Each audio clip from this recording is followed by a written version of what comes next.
Fireworks explode over the city as Lilith reflects on the day her life was meant to end. A crowd gathers near a grand archway, cheering as the new emperor's carriage arrives for the coronation. The clip-clop sounds as the carriage moves past commoners gossiping about rumors of murder and usurped thrones. People whisper about the emperor's cruelty while the carriage rolls through the crowded streets toward the palace. Carlos York, the seventh Emperor of York, sits within his carriage with a cold and distant expression.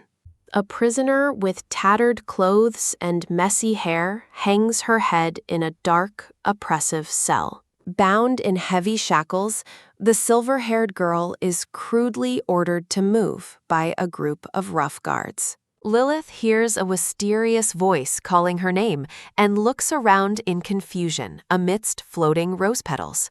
The whoosh sounds as Lilith desperately wonders if a divine power has finally come to save her. The wind stops, and the scene shifts to the dark-haired emperor watching the procession from his balcony. Lilith's green eyes meet the emperor's gaze, her face bruised as she questions the identity of the man. A sudden thump sounds as a guard kicks the fallen Lilith, demanding she stop ruining the sacred ceremony. Looking back with a cold, piercing glare, the dark-haired man heartlessly orders the guards to keep moving. The carriage moves on, leaving the bruised Lilith lying abandoned in the dirt while the guards bow low. Shivering and broken, Lilith lies on the ground, her spirit crushed by the harsh reality of her abandonment. Light shatters around her as Lilith concludes that God truly does not exist in her world of suffering.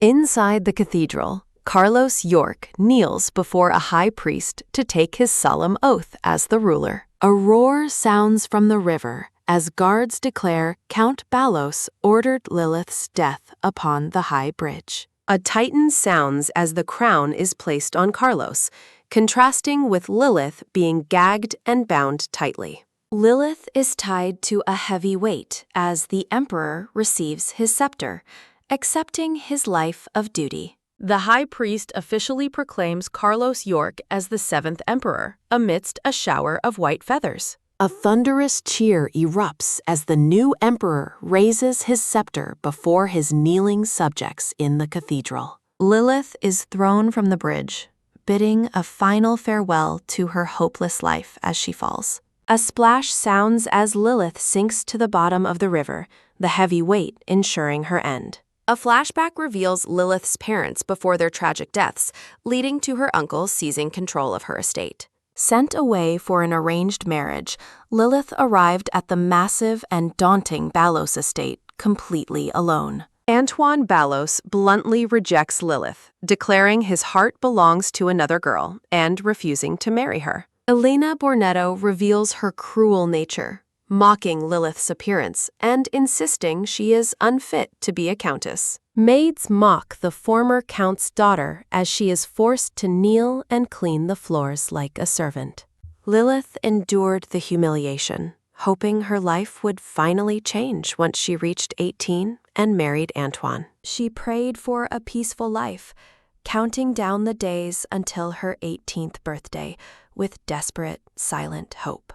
Her uncle and the count plotted her assassination, fearing she would reclaim her title upon turning 18. Lilith overheard the truth about her father's murder, realizing her uncle was a killer masquerading as a saint. Shattered by the revelation, Lilith trembles as she realizes her father's death was actually a cold-blooded murder. Consumed by rage, Lilith confronted Arthur Balos in the hallway, screaming his name in a desperate challenge. Driven by vengeance, she swore to kill the man responsible for the destruction of her family and parents. A tremble and a swoosh sound as Lilith lunges with a knife, but the Count easily dodges her. Arthur Balos knocks the weapon away, pinning the screaming girl to the ground as her attempt fails. The Count mocks her failure, claiming he might have spared her if she had remained silent and ignorant. He grabs her hair tightly, declaring that her knowledge of the truth has sealed her inevitable, grim fate. Lilith's uncle and the Count ordered her to be taken away as she screamed curses at her betrayers. Lilith recalls her final moments sinking into the river, where she finally dissolved into foam under the bridge. A blinding light surprises Lilith, causing her to wonder why it is shining so directly upon her. Opening her eyes, Lilith finds herself lying on a bed surrounded by fresh lilies, confused by her surroundings. A sudden jolt sounds as she sits up, recognizing the opulent room and questioning how she survived. Realizing she is in her own bedroom, Lilith struggles to understand how she returned from certain death. A voice calls out to wake her, instructing her to prepare to go out as the day begins. Lilith sees her mother's smiling face and feels a rush of emotion, tearfully calling out to her. Overcome with joy, Lilith smiles through her tears, believing this impossible reunion must be a wonderful dream. She basks in the warmth of the moment, convinced that she is experiencing a truly happy dream. Mela Nicola gently reminds the barefoot Lilith to put on her shoes before she catches a cold. A warm hug sounding, Lilith collapses into her mother's embrace, finding comfort in her familiar, soothing scent. Realizing this isn't a dream, Lilith tearfully celebrates her chance to see her beloved mother once again. A soft pat sounding, Mela comforts her daughter and asks if a nightmare caused her sudden, emotional outburst. Lilith resolves to protect her family and exact vengeance upon those who murdered them in her past life. A fierce determination radiates from the promise to make her enemies pay for their cold-blooded cruelty. Repeated pats sounding, Mela encourages Lilith to prepare for the day's planned outing. Shock grips Lilith as her mother reveals they are visiting the Ballos estate alongside her father today. Lilith recalls her first encounter with Antoine, standing in the palace and wondering if he ever truly cared. The memory shifts to Lilith realizing that she once mistakenly believed Antoine had feelings for her. The memory shatters as Lilith remembers how Antoine's gaze was always fixed on Elena rather than herself. Mela expresses concern for Lilith's pale complexion, but Lilith insists she is ready to face her new life. Lilith smiles with dark intent, vowing not to let this second chance for her long-awaited revenge slip away. Eager to start her plan, Lilith asks her mother to have her father wait a few moments longer. Red dresses fill the wardrobe, serving as a bitter reminder of the fashion choices she once made. A perplexed hum sounding, Lilith questions why her entire wardrobe consists of the same color. Surprised by the question, the gray-haired maid notes that Lilith has always shown a strong preference for red. A sudden bam sounding, Lilith remembers Elena's past arrogance and her cruel accusations of flirting with Antoine. A scream echoes in the past as a red-dressed Lilith is struck, while Elena mocks her status. Elena insults Lilith's appearance, questioning how she could ever hope to attract Antoine looking so gaudy. Mockery fills the air as Elena reveals that Antoine despises red because of his mother's tragic, blood-stained suicide. Elena sneers at Lilith's ignorance, confident that Antoine would never choose to associate with someone like her. Quick thuds sounding, Elena walks away from the humiliated girl, leaving her alone with her shattered pride. Elena delivers a final, arrogant warning that Antoine belongs solely to her, regardless of any official engagement. A sharp clench sounding, Lilith realizes how deeply she was manipulated by Elena's lies in her previous life. Another clench sounding, followed by a soft ha. Lilith prepares to show her enemies the pain of losing everything. The maid is left bewildered by Lilith's cryptic words, questioning what her young lady could possibly mean. Lilith requests a blue dress, declaring that from this moment on, she will never wear red again. Heavy thuds sounding, the carriage arrives at the grand estate, where the next move of her plan begins. En route to the Count's mansion, Lilith asks her father why this political visit is necessary. Marquis Matthew Nicola explains that Count Balos is pressuring him to support the second prince in the succession. Lilith questions her father's true intentions, knowing that siding with the wrong prince led to their previous tragedy. Reflecting on the political landscape, Lilith considers the third prince, Carlos York, as a more viable candidate for ruler. Lilith decides to withhold her knowledge of the future for now, fearing her father wouldn't believe the truth. She remembers Carlos York, the underdog who eventually defied the odds to become the seventh emperor. A slow creak sounding as they arrive. A servant informs the guests that the master is waiting inside. Barton, the butler, suggests Lilith wait elsewhere, but she sees this as the perfect chance to find Antoine. Looking up at the grand chandelier, the butler offers to lead the way to a waiting room. A sudden stop sounding, Lilith politely declines the butler's assistance, preferring to explore the mansion on her own. Barton warns her that the spacious estate is easy to get lost in without a proper guide. Lilith offers a reassuring smile, secretly relying on her knowledge from a life spent cleaning these very halls. Navigating the mansion, Lilith heads for the library, where she knows Antoine spent his time reading. She reflects on her past as a maid, having mopped every inch of this room while hiding her feelings.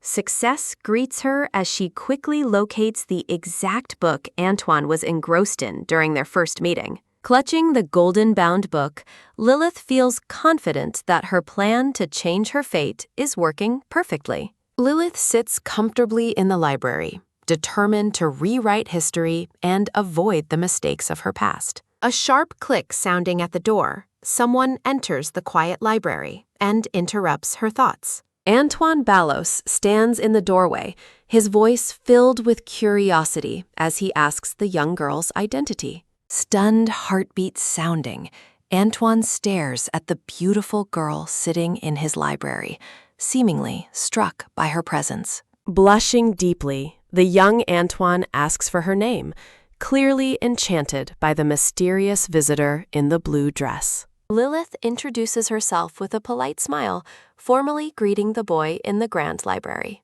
Startled by her name, Antoine wonders if this beautiful girl is truly his fiancée, Lilith Nicola.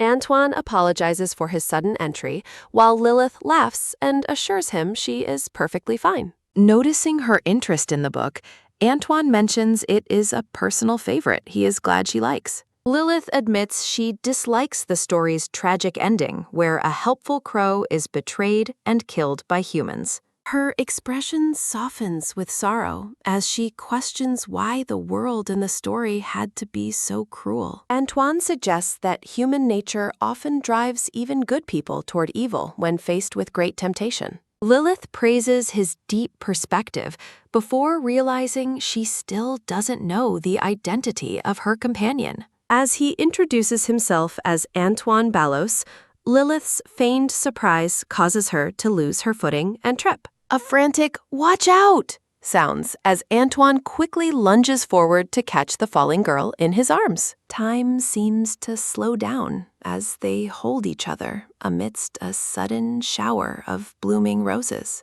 Antoine pulls back with a deep blush, his heart racing as he stares at her in stunned silence. He addresses her formally as Lady Nicola, while a flustered Lilith excuses her clumsiness by blaming a stubbed toe.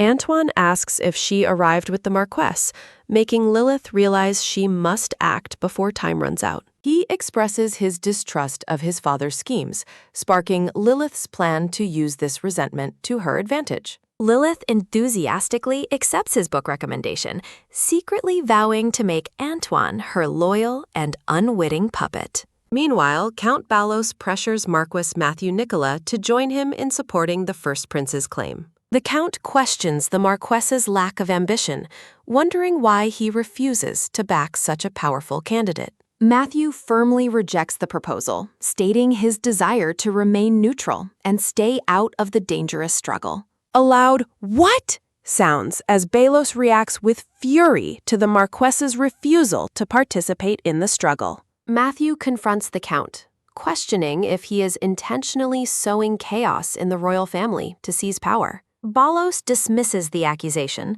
suggesting that a smart man should always hedge his bets for future benefit. He reminds Matthew that Lilith's future will be ruined if the House of Veloz falls in the conflict. Belos emphasizes how his family's defeat would inevitably drag the Nicola family down into ruin as well. He threatens to take control of Lilith himself, prompting the Marquise to stand up in a defensive challenge. With fierce resolve, Matthew declares that he will do everything in his power to protect his family and daughter. He ends the meeting and walks away, leaving the Count seething with rage at his failed manipulation. Consumed by anger, Belos decides it is finally time for the Nicola family to appoint a new successor. Back in the library, Lilith asks about an ancient text, while Antoine watches her with intense curiosity. He explains the scripture describes a long-lost era when magic and the gods truly ruled over the world.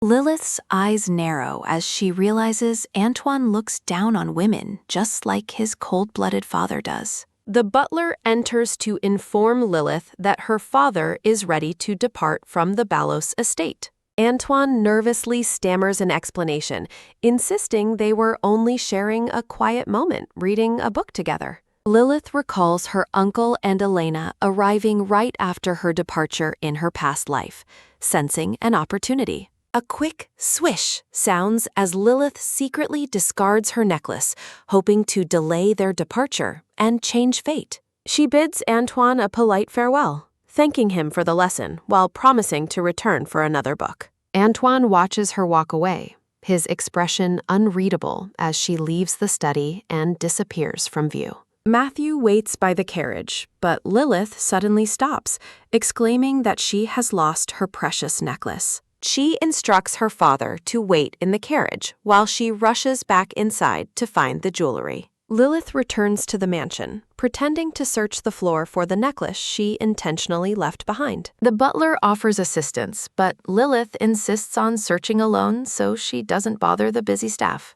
Her feigned kindness leaves the servants in awe, perfectly executing her plan to win their trust and favor. Lilith continues her act, walking through the halls and keeping a close watch for her enemies. She notes that enough time has passed for her plan to take hold as she glances outside. Looking through the window, Lilith spots a carriage approaching, confirming that her calculated delay worked perfectly. Her gaze hardens as she realizes the arrival she anticipated is finally here, allowing her to leave. Lilith triumphantly finds the necklace, delighting the nearby staff with her staged success before heading back. The carriage begins its journey home, moving away from the Belos estate as the next move unfolds. Matthew looks back and recognizes his brother-in-law and Elena arriving, just as Lilith had intended him to see. Lilith stands with calm satisfaction, knowing she has successfully forced her father to witness the truth. Lilith surprises Elena and Uncle William in the hall, her presence clearly catching her scheming relatives off guard. Uncle William asks why Lilith hasn't departed yet, while Elena watches with a look of growing irritation. Lilith innocently mentions her engagement to Antoine, explaining that her father has already headed toward the carriage. William laughs off the tension, suggesting he'll find Elena a suitable partner as she begins to sweat nervously. Lilith feigns shock, asking if he meant Antoine, leaving both Elena and William stunned by her bold accusation.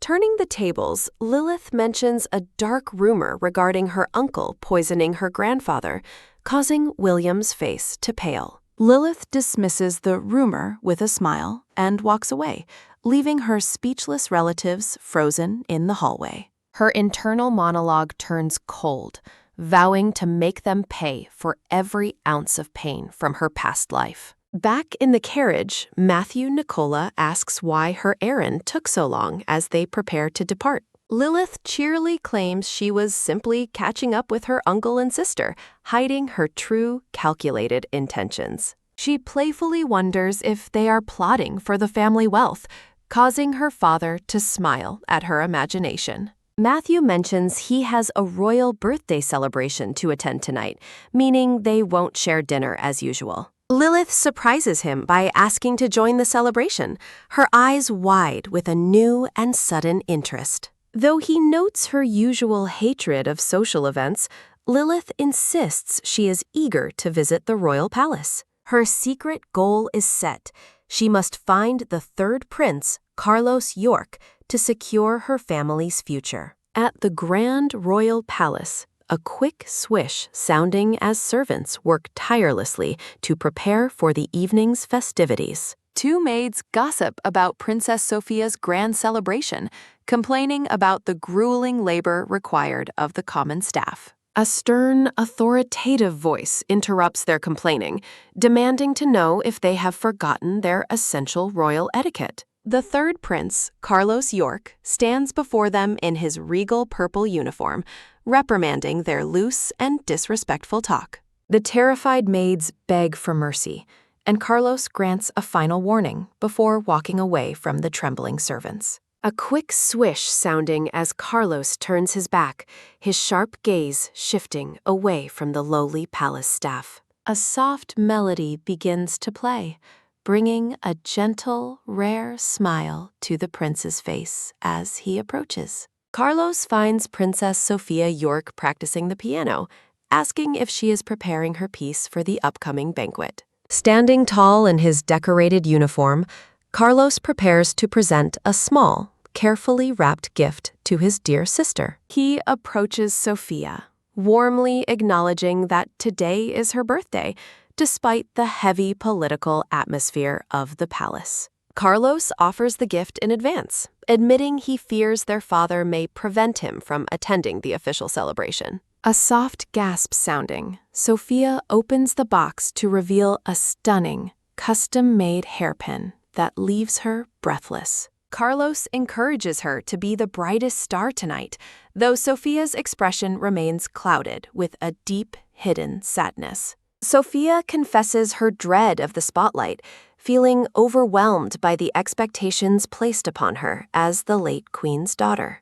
She questions how many guests truly wish to celebrate her, seeing the banquet as nothing more than a political market. Carlos reassures her of his loyalty, promising to sneak out and support her, even if the king forbids it. A sharp gasp sounding, Carlos is suddenly seized by a violent fit of pain, clenching his chest in agony. Sophia panics as her brother collapses, urgently calling for him to lie down as his mysterious illness flares up.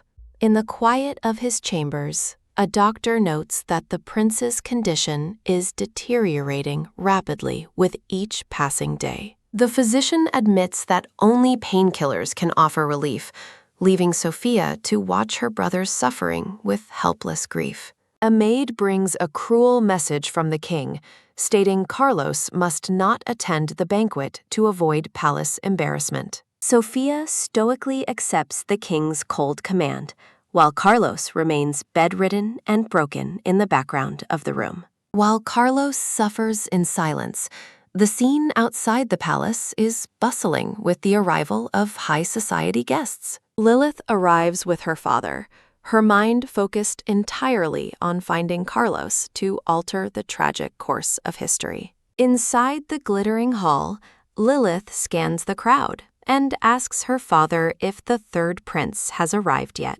Matthew looks at his daughter with suspicion, questioning her sudden and intense interest in the reclusive third prince. Lilith laughs nervously, trying to mask her desperate need to make a connection with the future emperor. Lilith blushes under her father's gaze, though her mind remains sharp and fixed on her ultimate political target. Reflecting on rumors from her past life, Lilith remains curious about the man who would eventually defy all odds. A bright flourish of music fills the air, signaling the start of the evening's formal performances and grand announcements. Sophia takes her place at the piano, her elegant purple gown flowing as she begins to play for the assembly. The grand hall is filled with a beautiful, haunting melody as Sophia performs with impeccable skill for the nobility. Lilith watches the princess with genuine admiration, struck by the poise and beauty of the woman she once served. A thunderous round of applause sounds throughout the hall as Sophia finishes her piece, much to the crowd's delight. As the clapping continues, a royal figure thanks the guests for honoring Princess Sophia on her special birthday night. The brown-haired king proudly declares that the Kingdom of York currently boasts the greatest power among all realms. A thunderous cheer for the king echoes through the hall as the nobility raises their glasses in a toast. Matthew watches the celebration with a heavy heart, while Lilith remains observant of the political tension around them. Count Ballos wears a smug, satisfied expression as he raises his glass, seemingly confident in his own secret schemes. As they walk together, Lilith maintains her focus, while her father remains lost in his own troubled thoughts. Lilith directly asks her father if he had a confrontation with the manipulative Count Ballos earlier that day. Matthew admits that he refused to support the first prince, a decision that has clearly placed them in danger. Lilith suggests a radical shift in strategy, urging her father to support the third prince instead of remaining neutral. She argues that backing a prince with no power would prevent others from dragging them into a direct struggle. Matthew questions her logic, pointing out that supporting the third prince would make them enemies of her future in-laws. The Marquis sternly ends the discussion, ordering Lilith to stop meddling in dangerous family affairs and keep quiet. Frustrated by her father's dismissal, Lilith pouts and wonders how she can make him see the coming storm. The arrival of the royal princes causes a stir of excitement among the gossiping ladies gathered in the hall. Lilith's eyes light up with sudden, intense focus as she announces that the target of her search has arrived. Matthew's suspicion grows as he watches Lilith's unusually high level of excitement regarding the arrival of the princes. A wave of enthusiastic cheers and admiration follows the royal brothers as they make their grand entrance into the ballroom. The smiling first Prince Edward York and the stoic second Prince George York are formally introduced to the assembly. The noblewomen are instantly smitten, swooning over the handsome princes as they move through the adoring crowded hall. A sudden, quick tat, sounding as Lilith hitches up her skirts and dashes away, leaving the onlookers completely bewildered. Lilith realizes Carlos is not among the main group and urgently searches the palace grounds for his whereabouts. Under the soft light of the moon, Carlos York sits alone in the garden, away from the festive banquet. Carlos senses a presence nearby, his sharp gaze turning as Lilith cautiously approaches him from the garden shadows. Lilith freezes in her tracks, her breath hitching as she finally spots the man she knows will become emperor. She reflects on her past life, remembering how Carlos was coronated on the very day of her tragic death. Noting his casual attire, Lilith decides to approach him while pretending she has no idea he is a prince. A soft, rhythmic duck sounding from her heels as Lilith approaches, politely asking if she is disturbing his quiet. A gentle, sliding suljuk sounding as she leans on the railing, sharing a poetic story about souls becoming stars. Lilith asks why he looks so lonely, wondering if the stars remind him of someone he is currently missing. Carlos remains cold and distant, narrowing his eyes as he bluntly asks her to leave him in peace. A sudden, heavy kung, sounding as Carlos is seized by a violent fit of pain, clenching his chest. A quick, firm "duamsak" sounding as Lilith reaches out to catch him before he can collapse onto the floor. Lilith asks if he is okay, while Carlos stares up at her in a daze of confusion and agony. The two lock eyes in a moment of intense silence, Lilith's green eyes reflecting her deep concern for him. Carlos wonders how she was able to catch him, his blue eyes searching hers for an answer he cannot find. A sharp, stinging "Yuxin" sounding as the pain flares again, causing Carlos to grimace and pull away from her. A firm, steady "Diamsak" sounding as Lilith grabs his hand, refusing to let him suffer alone in the garden. As their hands meet, a mysterious, glowing energy begins to flow between them, seemingly soothing his internal magical pain. Carlos looks stunned, asking if the sudden relief he feels is truly because of her presence and touch. The two stare at each other as the pain recedes, both sensing that something fundamental has changed between them. Lilith's attention is taken by a sudden, quick tap sounding, signaling that someone is approaching their secluded garden spot. Panicking, Lilith tells him to let go of her hand because she hears footsteps getting closer to the garden. Royal guards patrol nearby, their voices growing louder as they investigate the source of the noise they heard. Carlos realizes they are in danger of being discovered together and looks toward the approaching guards with intense focus. He knows that being caught out here, against the king's direct orders, would result in severe trouble for him. A rough, sudden quack sounding as Carlos pulls her into the bushes while Lilith recalls dark rumors about him. A heavy, muffled pulse sounding as they hit the ground, Carlos pinning Lilith down among the fragrant garden roses. Lilith is terrified by his sudden aggression, but Carlos whispers for her to remain quiet so they aren't caught. The guards continue their search through the garden, unaware that the prince and Lilith are hiding just steps away. After the guards pass, Carlos remains close to Lilith, their shared breath creating an intimate and tense atmosphere. A soft, rustling pulsock sounding as Carlos pulls away, leaving Lilith to hastily excuse herself and flee the scene. Lilith looks down,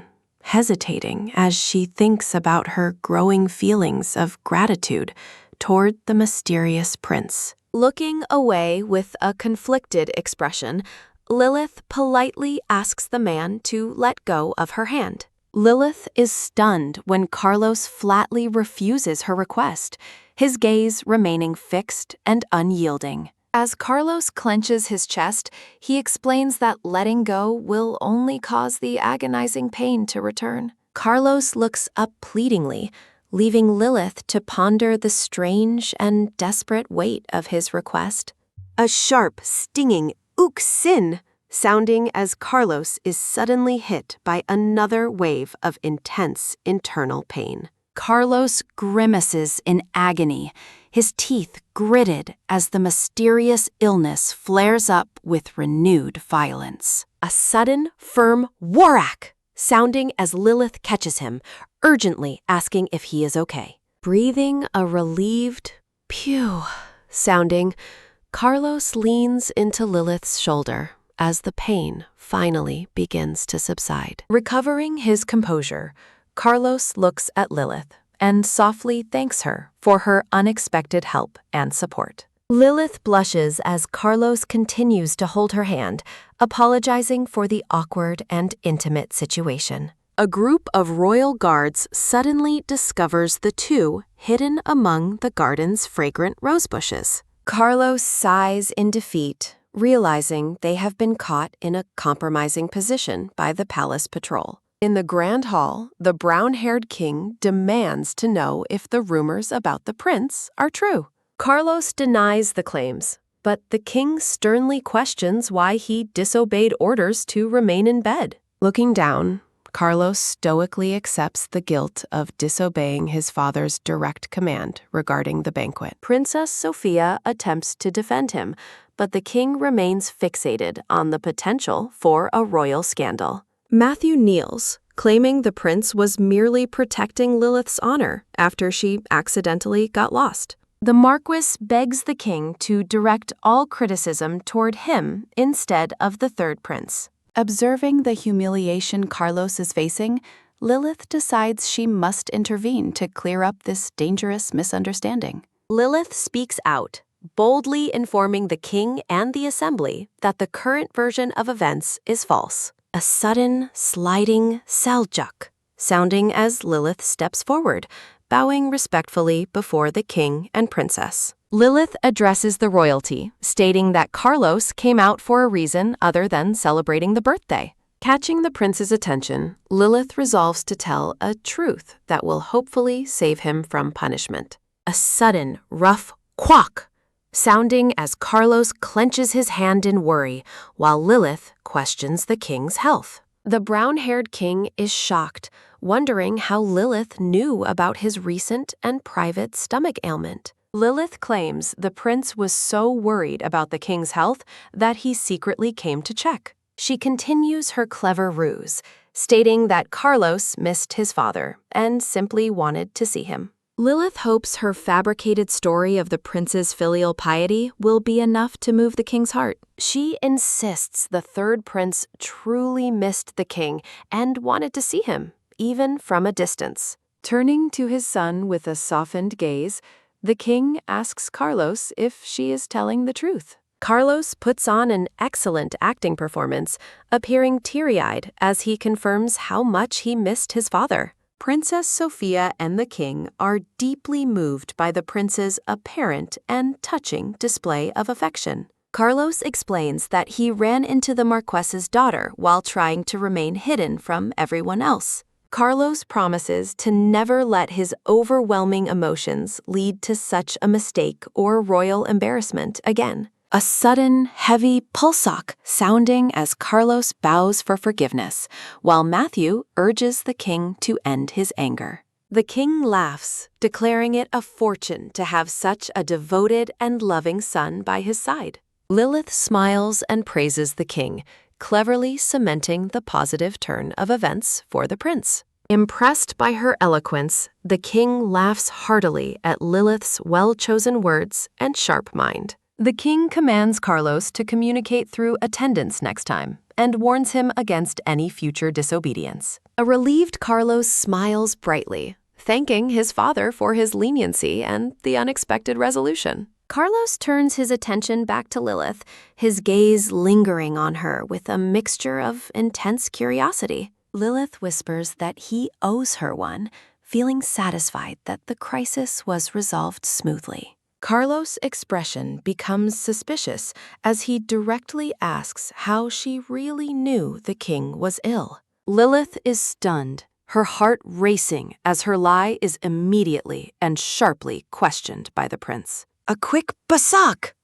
Sounding as Carlos pulls her close, questioning if she has a spy in the family. Carlos stares intensely at Lilith, warning her not to dream of such dangerous things within the palace. A sudden, sharp miomchit, sounding as Princess Sophia stops to look back while walking with Lilith's father. Matthew and Sophia share a glance, both clearly concerned by the recent and tense turn of events. Sophia calls out to Matthew, requesting that they talk privately about what just transpired in the hall. Kneeling before Lilith, the black-haired man Carlos obeys her command with a respectful nod. Carlos gazes back with calculating eyes, determined to repay the debt he owes her very soon. Lilith departs for home with her father, her mind clouded by the sudden and mysterious events. As the carriage rolls, her father demands she behave appropriately now that she is engaged to Antoine. Lilith protests the arranged marriage, arguing that the agreement lacks a signed contract and its orchestrator is deceased. Distressed, Lilith worries Carlos might perceive her family as a threat to the royal family's security. Recalling her past life, she wonders how the ostracized Carlos managed his cold, meticulous ascent to the throne. A sudden, sleepy yawn escapes Lilith as she wakes up the next morning feeling quite exhausted. At breakfast, Lilith's mother notices her tired appearance and asks if she is feeling unwell or sick. Lilith forces a cheerful smile, insisting she is fine, despite her restless night spent thinking of the future. The clink of a knife sounds as her mother reveals she discussed Lilith's grandfather with her father. Mother announces they will depart tomorrow, fulfilling Lilith's urgent desire to visit her grandfather's countryside home. Lilith is delighted, though her mother mentions an uncle's suspicious inquiries regarding rumors Lilith supposedly overheard. Clutching her toast, Lilith claims she simply heard the rumors during a social gathering the previous week. Behind her calm facade, Lilith grows wary of what might happen if the rumors prove to be true. Her mother offers a gentle smile, advising her daughter to ignore such baseless and upsetting gossip. Lilith remains unconvinced, suspecting that her uncle is hiding a dark secret behind his sudden message. Mother decides to drop the heavy subject, noting the uncle's concern for the grandfather's failing health. Lilith suggests bringing her grandfather to their estate, worried about him living all alone in the countryside. Her mother hesitates, wondering if the old man would ever leave a home filled with precious memories. With her cheeks full of bread, Lilith confidently declares she can persuade her grandfather to move. The scene shifts to a serene, sun-drenched valley, blooming with vibrant pink roses under a blue sky. A quiet peace settles over Aiden Bornado's grand wooden house, surrounded by lush gardens and dragonflies. Lilith rushes toward the house with excitement as her mother calls out for her to be careful. Entering the study, Lilith calls for her grandfather, but finds him slumped silently in his favorite chair. She leans in with a hopeful smile, wondering if he is simply taking another of his naps. A heavy thud echoes in her heart as she sees his pale face and realizes he is unconscious. Looking at his still form, Lilith is horrified that he is dying much earlier than in her past. A doctor examines the grandfather and delivers a grim diagnosis of chronic poisoning to the worried family. He explains that the grandfather survived only because he developed antibodies from long-term, low-dose exposure. Shocked, Lilith realizes someone has been feeding him small amounts of poison consistently for a very long time.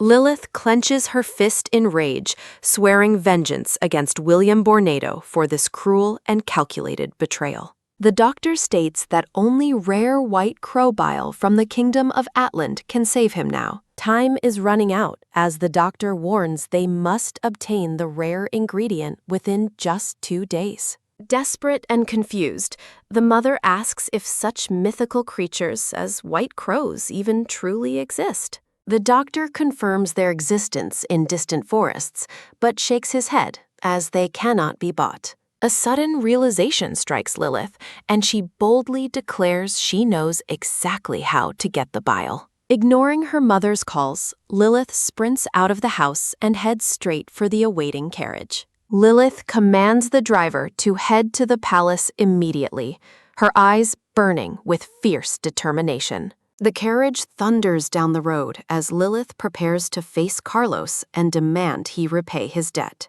Inside the palace, Carlos sits regally, thinking it is finally time for Lilith to settle her account. The black-haired prince remains stoic as he is addressed by his formal royal title, the third prince. When a maid reports an urgent visitor at the gate, the prince coldly orders her to be dismissed. His blonde sister enters the room, and the prince greets her with a rare, small smile. The princess asks for his assistance, feeling overwhelmed by the upcoming tea party her father is hosting. They discuss the elaborate preparations needed to impress the noble ladies of the court in the grand hall. Outside, a guard stops Lilith at the gate, informing her that the third prince refuses to see her. Lilith stares at the palace with hardened resolve, refusing to turn back without the life-saving medicine.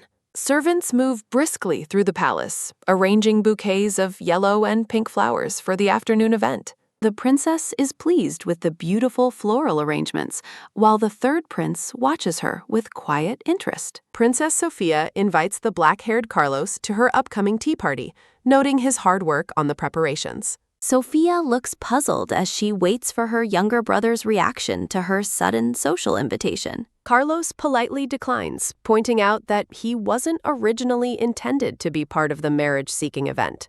Sofia admits she couldn't fool him and suggests he might actually find someone he truly likes there. Carlos sadly smiles, stating he doesn't want to leave a widow behind, given his own short life expectancy. Distressed by his bleak outlook, Sofia argues that finding a devoted family might actually help him recover. Carlos remains silent and looks away, appearing deeply moved, yet troubled by his sister's desperate, hopeful words. As he ponders her advice, Carlos unexpectedly finds himself thinking of the green-eyed Lilith instead of others. Turning back to Sofia, Carlos curiously asks if Lady Nicola will also be attending the garden tea party. Sofia explains that Nicola is currently away on a long trip with her mother and cannot attend. Carlos responds with a quiet and hollow sound, his expression becoming unreadable after hearing about Nicola's absence.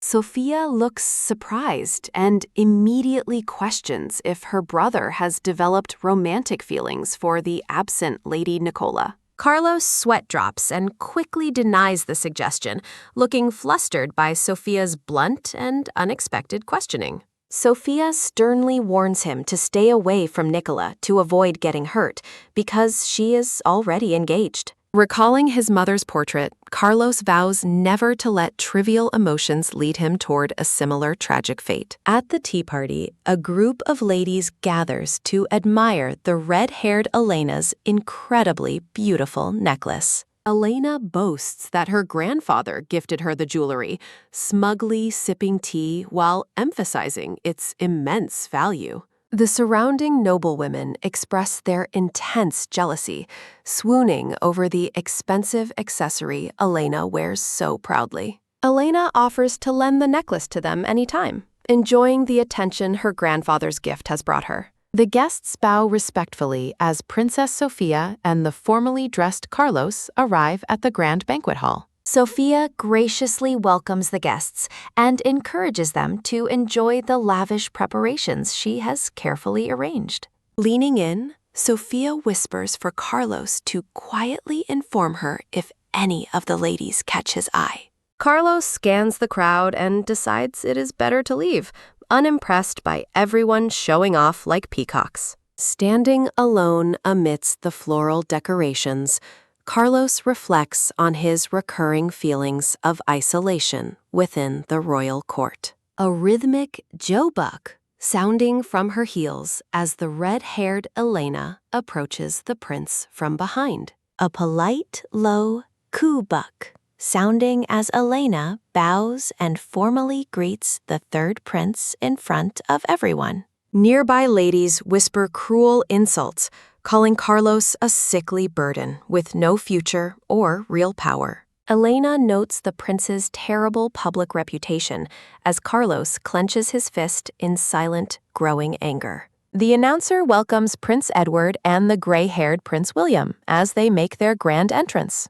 A rhythmic sulchuk sounding as the two princes stride confidently past the bowing crowd of noble guests. Elena approaches the wavy-haired Prince Edward, greeting him with a polite smile as he looks her over. Elena introduces herself as William Bornido's daughter, and Edward claims to know her father quite well. Elena conveys her father's regards and invites the prince to visit their family estate when he has time. A sudden, firm quack sounding as Edward places a hand on Elena's shoulder, accepting her invitation. A repetitive, soft jumul sounding as Edward leans in close, promising to visit the Bornido estate soon. Elena maintains her smile despite recalling her father's warning about Edward's greed and his habit of discarding women. The gray-haired prince intervenes, telling Edward to be reasonable and remember they are not in private quarters. Edward tells his brother to know his place, but the gray-haired prince counters that he is equally favored. A sudden, sharp siljak sounding as the gray-haired prince smirks, hinting at a truth Edward once hidden. Edward shouts at George in a fit of rage, his face contorted as he demands to know the truth. Carlos watches the heated and public argument between his two brothers with a cold and detached expression. A sudden, sharp "Chiak" sounding as Edward stops Carlos from leaving, mockingly asking if he plans to crawl. Carlos calmly explains that he is simply not feeling well and needs to go inside to rest.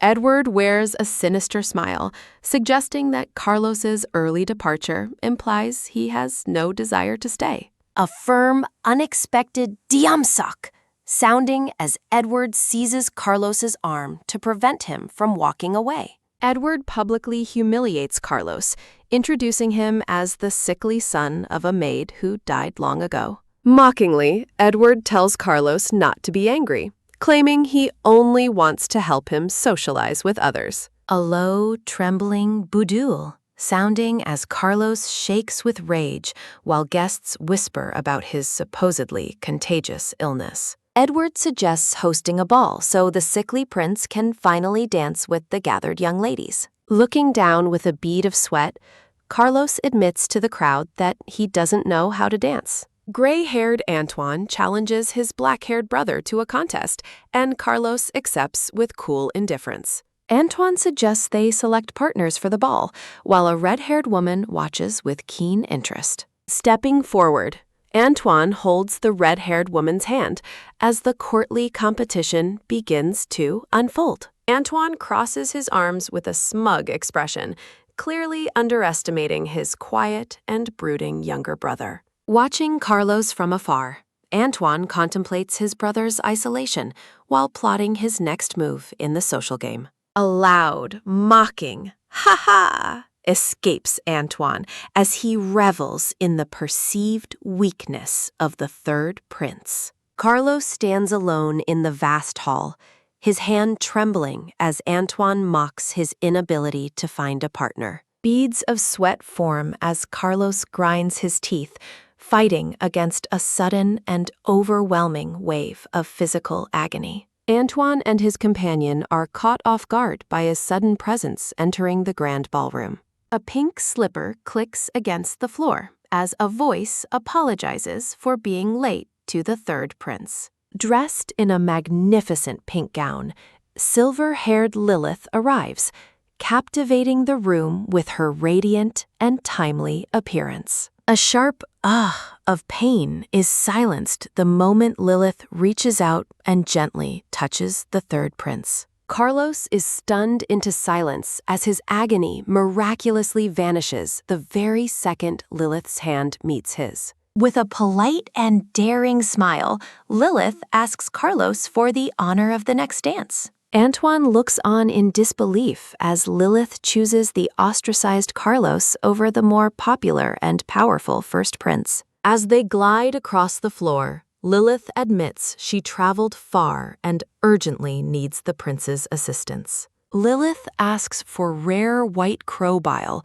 calling upon the debt Carlos promised to repay her. Carlos questions the use of such precious medicine, and Lilith desperately explains she must save a life. Tears well in Lilith's eyes as she reveals her grandfather has been poisoned and begs for his help. Carlos acknowledges the gravity of the situation, agreeing to settle his account by providing the life-saving cure. A look of immense relief washes over Lilith as the prince promises to aid her dying grandfather. Nearby, Antoine dances with the red-haired woman, though his gaze remains fixed on Lilith and his brother. The red-haired woman fumes with jealousy, resenting Lilith for stealing the first prince's focus during their dance. Antoine looks startled as the red-haired lady addresses him, attempting to reclaim his drifting attention. The red-haired woman apologizes for her cousin Lilith, painting her as a disturbance to the evening's atmosphere.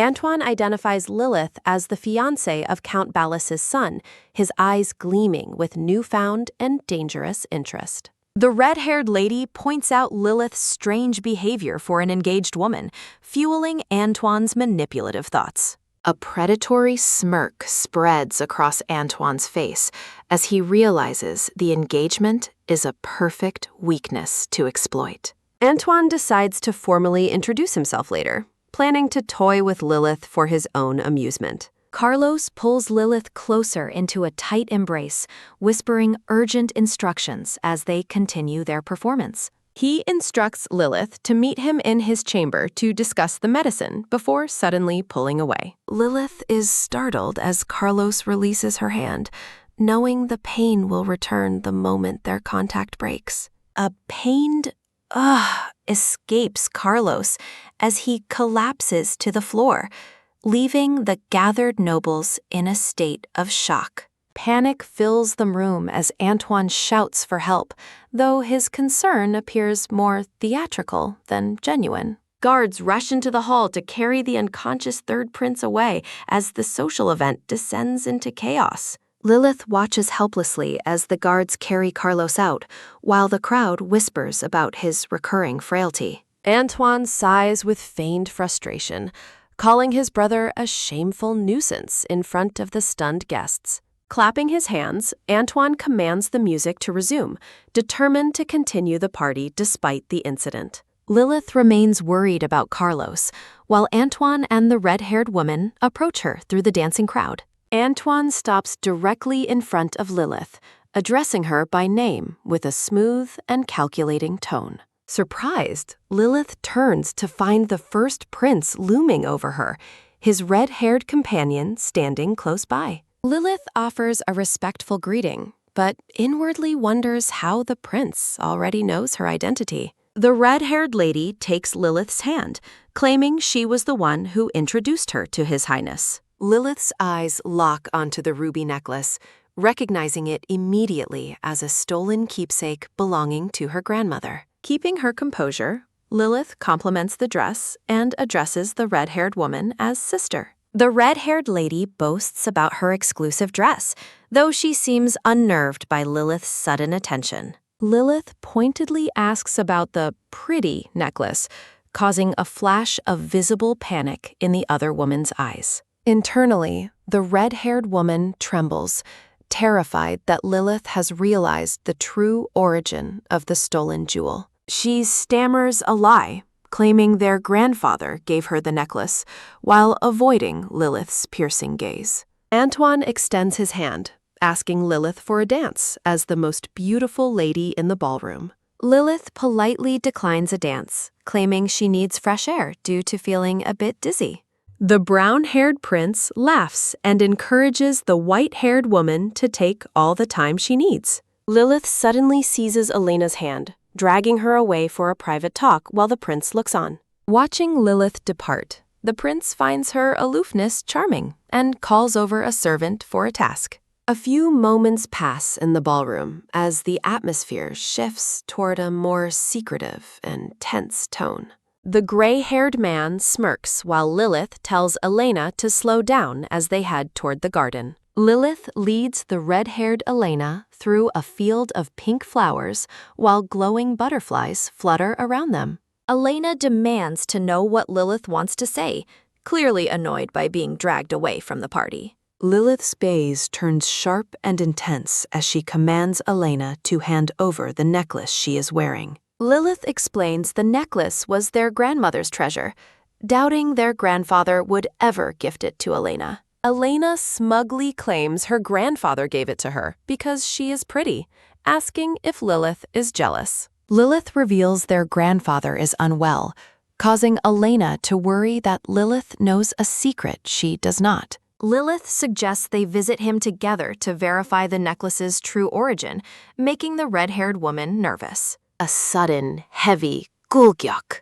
sounding as Elena swallows hard under Lilith's cold and unwavering green-eyed stare. Lilith proposes trading her dress for the necklace, knowing Elena desperately wants to impress the first prince. Lilith prepares for the exchange, lifting the hem of her pink dress as the plan unfolds. Outside the palace, a groan of "ugh" sounds as the red-haired Elena is suddenly restrained by an intruder. In a lavish bedroom, the black-haired Carlos commands the physician to bring him a rare crow's bile.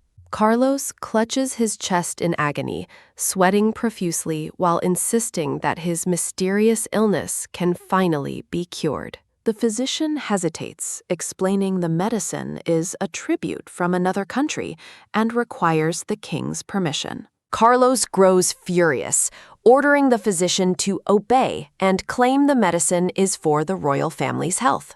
The physician lets out a weary "huh," feeling pressured by the third prince's increasingly desperate and forceful demands.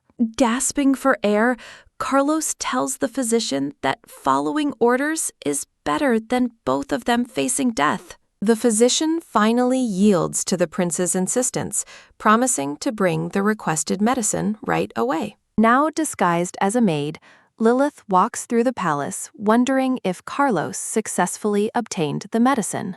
Lilith feels satisfied with her maid disguise as she blends in perfectly with the other servants in line. Lilith peeks into the room and is horrified to see the black-haired prince groaning in pain on the bed. Feeling guilty, Lilith wonders if Carlos is suffering because he let go of her hand, as she asked. Lilith rushes to the bedside, placing a comforting hand on the prince's shoulder as he gasps in surprise. Carlos looks up, momentarily confusing her with Nicola, before realizing it is the daughter of the Marquess. Lilith asks him to call her by name and apologizes for not realizing the extent of his pain. Carlos dismisses her worry. Suddenly, the physician returns and announces he has brought the requested medicine. A polite, low "kubak" sounding as Lilith bows to hide her face from the entering physician.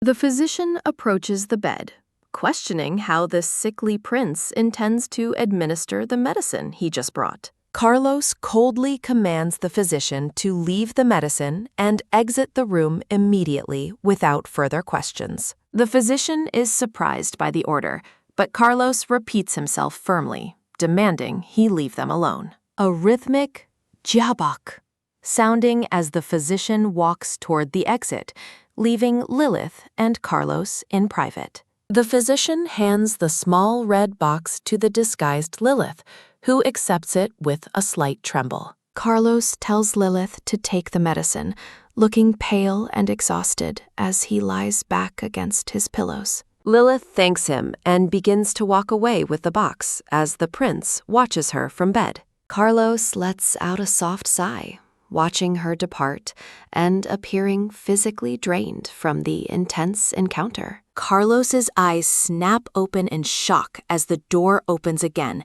and the white-haired maid suddenly returns. Carlos asks why she came back, looking confused by her return as she stands before him once more. Lilith looks at the prince with genuine concern, questioning why he would think she would leave him. A rhythmic tuck sounding as Carlos wipes sweat from his face, having fully expected her to be gone. Lilith insists she couldn't ignore his suffering, knowing he is in pain because of her own selfish request. Lilith holds the prince's hand firmly, promising to remain by his side until his physical pain finally subsides. Stunned by her kindness, Carlos holds her hand back and quietly thanks the girl for staying with him.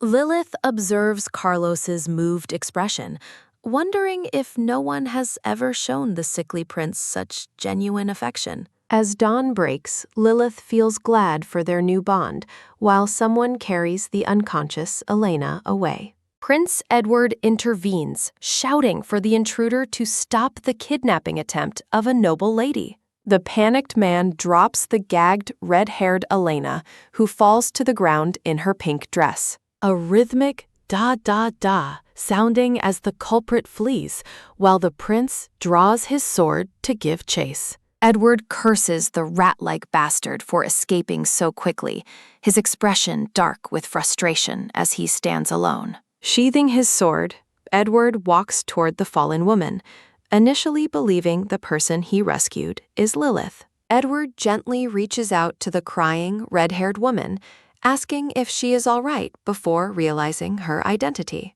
A sudden "Bjalduk" sounding as Edward stands up in shock, realizing the woman is actually Elena Bornido. Edward laughs mockingly, accusing Elena of intentionally swapping dresses to trick him and calling her a fox. Dismissing her pleas, Edward coldly tells Elena to go away, refusing to listen to anything about Lilith. Edward walks away, instructing Elena to tell her father, William, not to wait for him any longer. A sudden, firm quack sounding as the desperate Elena seizes Edward's coat, begging him to wait. Crying and desperate, Elena begs for forgiveness, admitting her mistake in trying to catch the prince's attention. A sharp puck sounding as Edward shoves Elena away, telling her to be grateful he isn't punishing her. Edward snarls at Elena, demanding she leave immediately before anyone else witnesses her humiliation in the palace. A rhythmic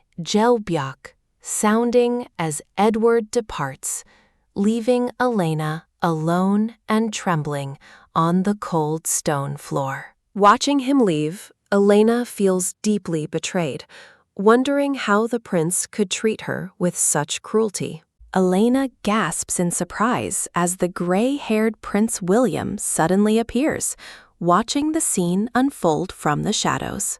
William smirks, noting that his brother's latest hero play failed because he chose the wrong target to rescue. Looking up from the ground, Elena asks the second prince what he means by his cryptic, mocking comments. A sudden, tight quack sounding as Elena clutches her pink dress, while William explains Edward's habit of playing hero.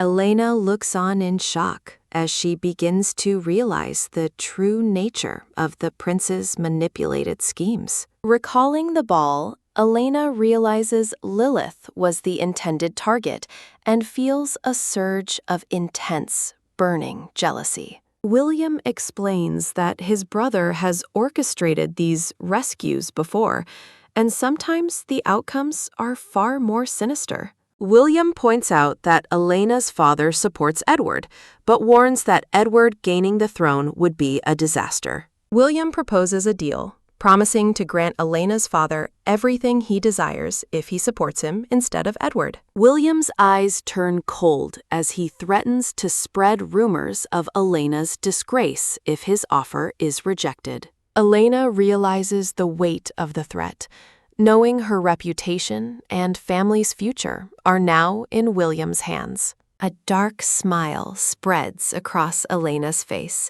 as she asks the prince to grant her one specific request. William agrees to hear her out, looking intrigued by the red-haired woman's sudden shift in tone and resolve. Elena requests that William spread rumors identifying Lilith as the woman who fell for Edward's scripted hero play. William notes that Elena's request is quite unusual, eyeing her curiously as she proposes the malicious rumor. Elena rages internally, vowing to make Lilith pay for stealing her chance at the crown and ruin her. William reflects that while Lilith appears demure, she is a cunning fox, and he intends to use this rumor. The rhythmic "siuk" sounding as William realizes this rumor would force Marquis Nicola to stop supporting his brother. William formally accepts Elena's proposal, looking satisfied with the new alliance they have just formed in the shadows. A firm dumsock sounding as the two shake hands, sealing their dark pact to manipulate the royal court.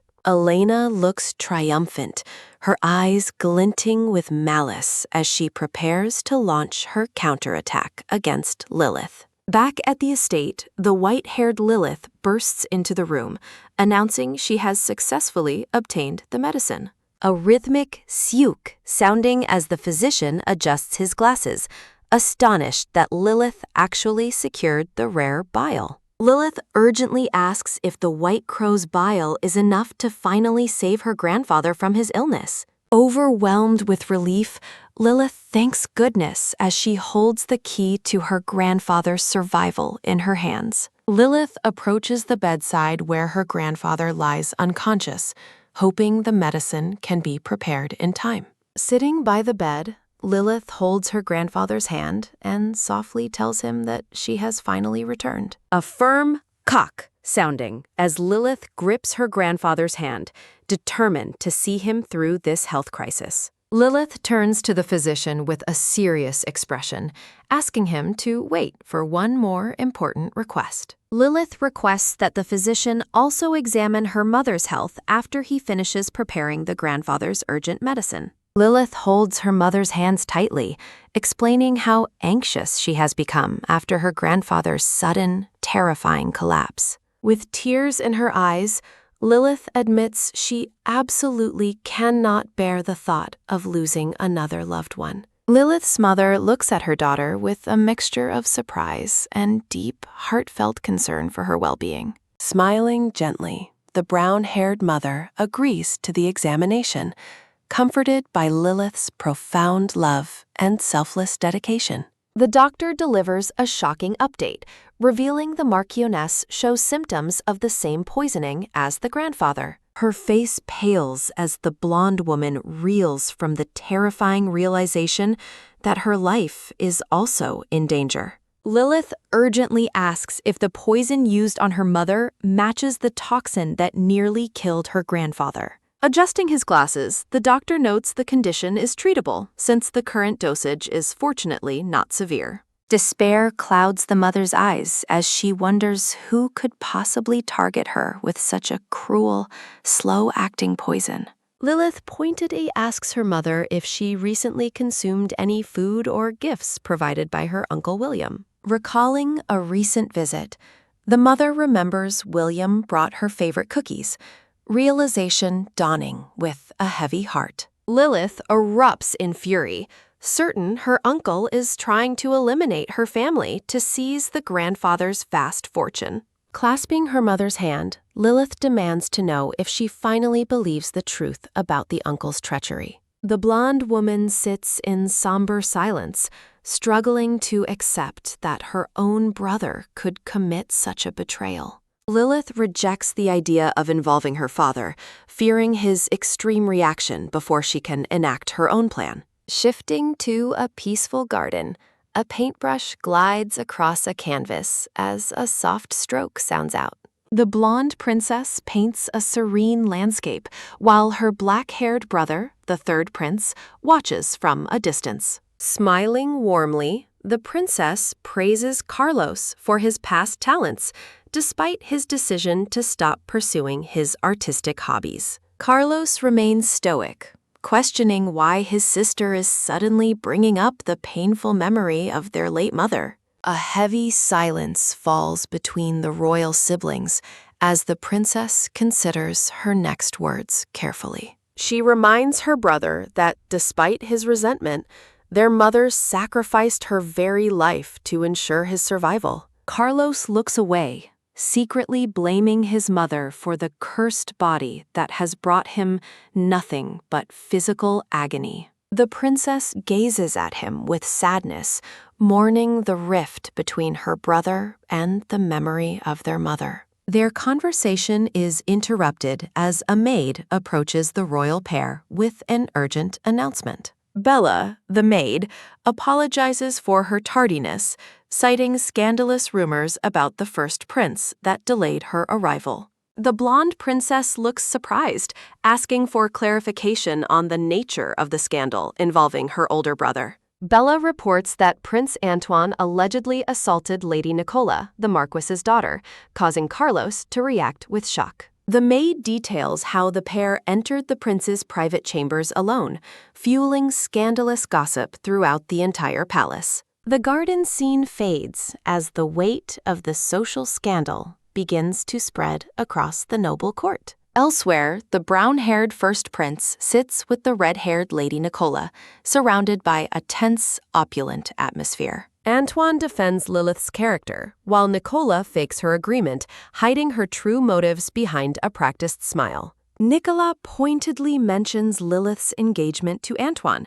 questioning the propriety of her attending a bridal tea party. She continues to manipulate the conversation, framing Lilith as a victim of the first prince's notorious womanizing reputation. Antoine stands abruptly with a quick motion, resolving to confront Lilith directly and hear the truth from her lips. Sensing an opportunity to deepen the rift, Nicola insists on accompanying him to show her support for her cousin. They walk together toward the door as a sharp click sounds while a hand reaches for the handle. Upon entering, they are greeted by Lilith, whose silver hair and presence immediately command the brown-haired prince's attention. Lilith suddenly lunges forward, clinging to Antoine in a desperate embrace while crying out for his immediate help. Tears stream down her face as Lilith sobs out the fabricated news that her grandfather has passed away.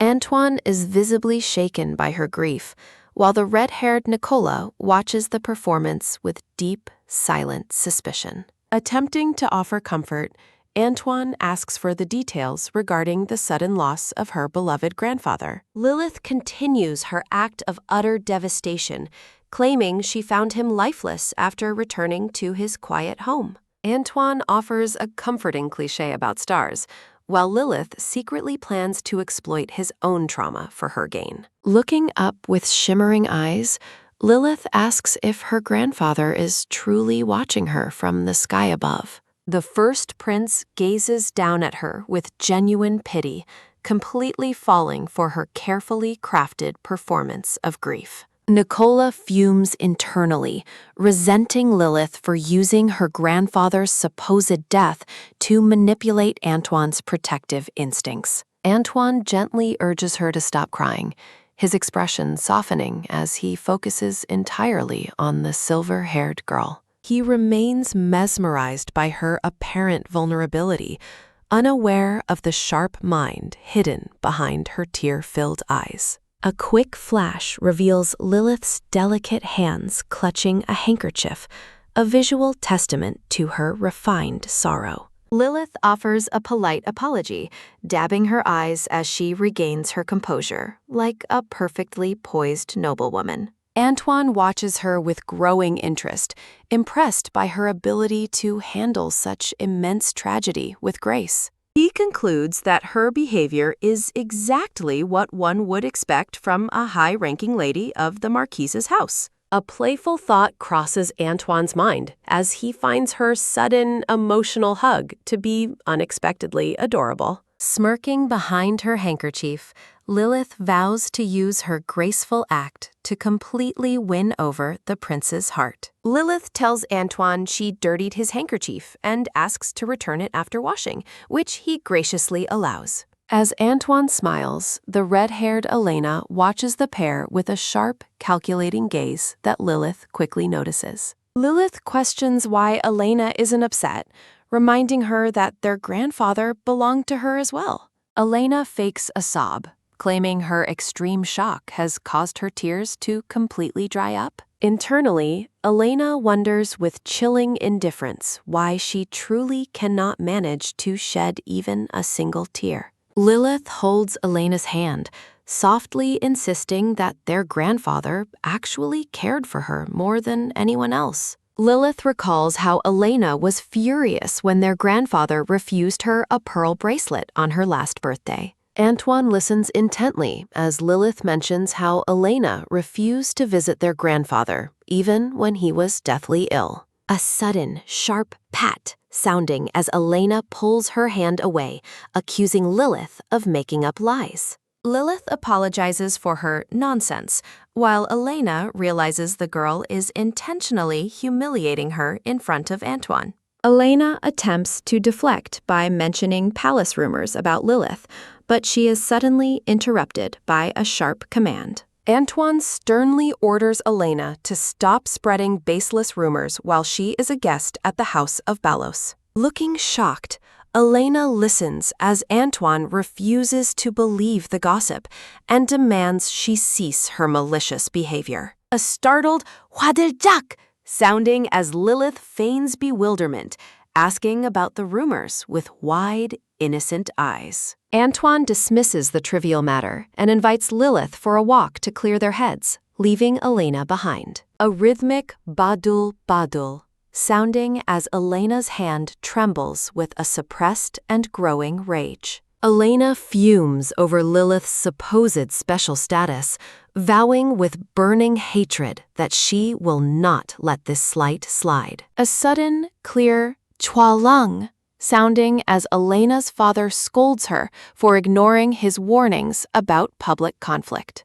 Elena defends her actions while her father tells her to ignore the first prince and focus on securing Antoine. Her father reveals he has a secret plan, urging Elena to maintain a virtuous facade for the Belos family. Elena agrees as her father smiles wickedly, celebrating the grandfather's death to facilitate their takeover of the estate. Pouring wine, Elena's father anticipates the fall of the Nicola family and the rise of their own house. A sudden, sharp chua, sounding as Elena promises her father that she will not fail their malevolent ambitions. A sudden, firm tuck, sounding as Lilith's father arrives home in a carriage to address the palace scandals. Inside the estate, Lilith and her mother wait on the sofa as her father enters the room. Lilith greets her father happily, though the blonde-haired man carries a heavy expression of concern and suspicion.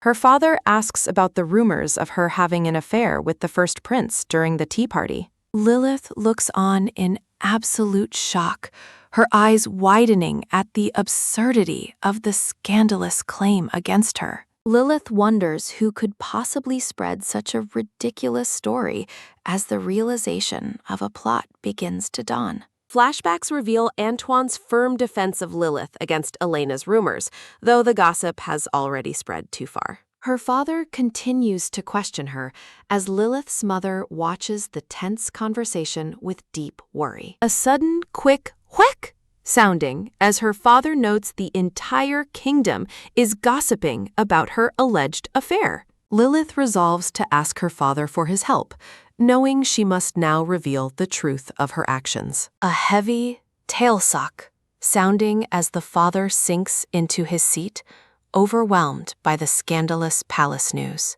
Lilith begs her father to promise he will believe her account of the events, no matter how strange. Lilith drops a bombshell, revealing that the person she was actually meeting was the third prince. Her father is struck by lightning-fast shock, gasping in disbelief at the mention of the mysterious prince. Lilith tells her mother it is finally time to tell the truth, and the tan-haired woman somberly agrees. A rhythmic sook sounding as the mother reaches out, signaling the start of a revelation for her husband. Lilith and her mother lead the stunned father toward a hidden room, promising to show him the proof. Entering the room, her father is frozen in disbelief upon seeing his supposedly dying father-in-law standing there. Her mother explains that grandfather was poisoned and Lilith saved his life by getting an antidote from Carlos. A sudden hua sounding as the father learns of the poisoning, followed by a sharp yuck of pure fury. Lilith promises a full explanation, but first presents a crucial strategic request to ensure their family's safety. Looking grim and determined, her father asks her to tell him exactly what she needs him to do. Lilith requests an official announcement of her grandfather's death and a funeral to lure the culprit into a trap. A dark, sinister sounding as the villainous brother smirks, believing the old man is finally dead. A companion notes how cruel the man is being to his own family as they sit together. The villainous man scoffs, complaining that his father only favored his sister while he was left with nothing. He justifies his betrayal, claiming he is simply speeding up the timeline to take control of the family business. A rhythmic syak sounding as the brown-haired man praises the blonde-haired William's commendable drive while holding whiskey. A sudden, firm tuck sounding as William sets his glass down, graciously accepting the compliment from his accomplice. A sudden choak sounding as William asks when they should begin, noting the outcome rests entirely on their cooperation. A rhythmic sauk, sounding as the brown-haired man advises waiting for the right moment to destroy the Marquis's house. William takes another sip of his drink, casually shifting the conversation toward their next tactical move in the plot. William suggests arranging an engagement between Elena and Antoine before the circulating rumors about Lilith can cause any damage. The brown-haired man worries that breaking a long-standing engagement based on mere rumors would further harm their family reputation. William smirks with cold intent, suggesting they transform the false rumors into reality to ensure their success over the Ballos. William tells his partner to relax and wait, confident that his hidden plan will soon come to fruition. A dark ick sounding as the brown-haired man grins, trusting William's resolve to secure the strategic marriage for Elena. Sunlight shines on the Marquis Nicola estate as a voice laments the tragic and sudden passing of their patriarch. Inside, Lilith's parents sit somberly as William insists they must lay their father to rest as soon as possible. William asserts his authority as the eldest son, claiming he will take full charge of all the funeral arrangements. Lilith's mother, dressed in mourning black, urges her brother not to overspend despite the high costs of the funeral. A sudden, firm balduck sounding as William stands dramatically, lamenting that he could not be by his father's side. Lilith's father calmly tells William to settle down, insisting that he will handle all the necessary funeral preparations himself. A sudden, heavy "Til-suck" sounding as William sits back down, reluctantly agreeing to let the Marquis take over the task. William smirks to himself, reveling in the fact that everything is progressing exactly according to his sinister hidden plan. William asks when they should sort through the belongings, secretly wondering when to plant the forged will he prepared. Lilith's mother insists on waiting until after the funeral, trusting her butler to manage the sorting of her father's items. William thinks it might be more convincing if the butler finds the will while a chef enters the room. The chef brings in a blueberry pie that Lilith's mother reveals she baked herself specifically for her younger brother. William looks delighted at the sight of the blueberry pie,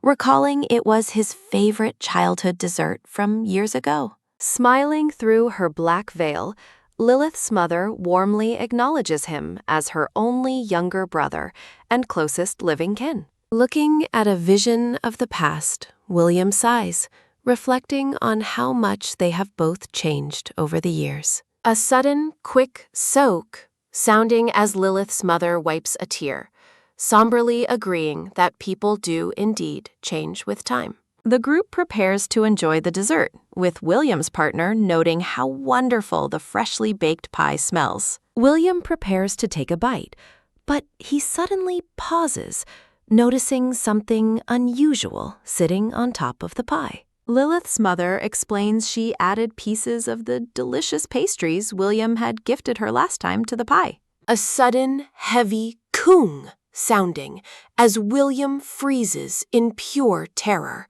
realizing he is about to eat his own poison. William panics internally, realizing his life is at stake because he almost consumed the very poisoned pastries he sent. Lilith's mother encourages him to try the dessert, her gentle smile hiding a sharp and newfound suspicion of his motives. A sudden, sharp "tuck" sounding as William sets the plate down, desperately making a hasty excuse to avoid the trap. William claims his doctor forbade him from eating sweets, sweating profusely as he tries to maintain his crumbling composure. A sudden, firm "biltok" sounding as William stands up, abruptly announcing he must leave despite their warm hospitality. A rhythmic "jobyok" sounding as William quickly retreats down the hallway, watched silently by Lilith's father as he flees.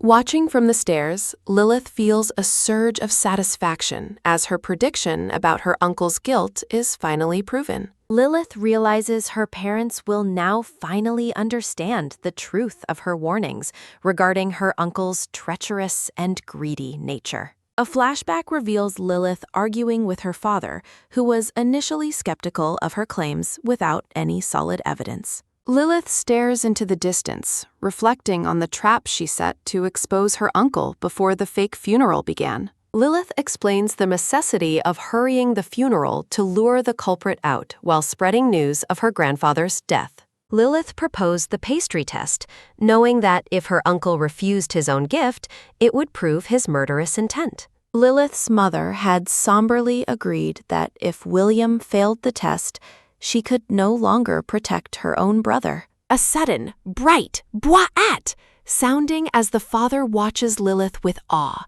amazed by her sudden maturity and strategic brilliance. Lilith explains they must find the forged will and change the heir's name to force her uncle into an outburst. A rhythmic kubuk sounding as Lilith bows, thanking her father for finally believing in her and supporting her plan. Lilith's father emphasizes the absolute priority of keeping her grandfather's survival a secret from everyone in the household. The parents advise Lilith to stay indoors for safety and to carefully monitor the servants for any potential enemy spies. Lilith smiles brightly at her father, humbly admitting she still has much to learn from his years of leadership experience. Lilith's mother tells her to rest, sending her daughter off for the night with a warm and deeply loving embrace. A rhythmic geobuk sounding as the Marquis and his wife walk down the hallway, reeling from the day's revelations. The blonde-haired man and the tan-haired woman share a look of grave concern about their family's crumbling trust. The Marquis reflects on Lilith's sudden maturity, hoping that her plan to catch the culprit proceeds without a hitch. His wife credits Lilith for exposing William's dark secrets, acknowledging that they would have been lost without her help. A gentle "cuck" sounding as they embrace, the Marquis noticing a strange loneliness lingering in his daughter's sharp eyes. Watching from the doorway, the silver-haired Lilith declares that she is no longer the naive girl she once was. Lilith vows to become much stronger, her green eyes burning with the resolve to protect her parents at any cost. A rhythmic "swa" sounding as heavy rain begins to fall, echoing the somber atmosphere of the grandfather's funeral day. Families gather at the graveyard in mourning black, while the Marquis stays by his wife's side during the rainy ceremony. William and his red-haired daughter, Elena, maintain their facade of grief while standing among the other high-ranking mourners. William approaches the Marquis, suggesting they move to his estate for tea to settle the matters regarding the grandfather's will. Elena feigns kindness, asking Lilith to wait with her at the estate so they can catch up on their conversation. Lilith looks at her cousin with deep, cold suspicion, sensing the hidden trap beneath the red-haired girl's polite invitation. William encourages her to join them, claiming that being alone will only worsen her grief during this difficult transition. They agree to head to the estate together, though Lilith's mind is already working on her next tactical move. Lilith prepares to assess the situation from within her uncle's home, trusting her parents to handle the legal documents. A sinister "sis" sounding as William and Elena share a dark smirk, believing everything is going exactly to plan. A rhythmic "swa" sounding as the storm rages outside the Marquis Nicola estate, where the final will is presented. Inside the grand hall, the butler prepares to read the document, while William watches with a look of smug satisfaction. The monocled butler officially begins reading the last testament of Aidan Bornado to the gathered and anxious family members. Lilith's parents listen with heavy hearts, hoping the truth of the inheritance will finally bring this conflict to an end.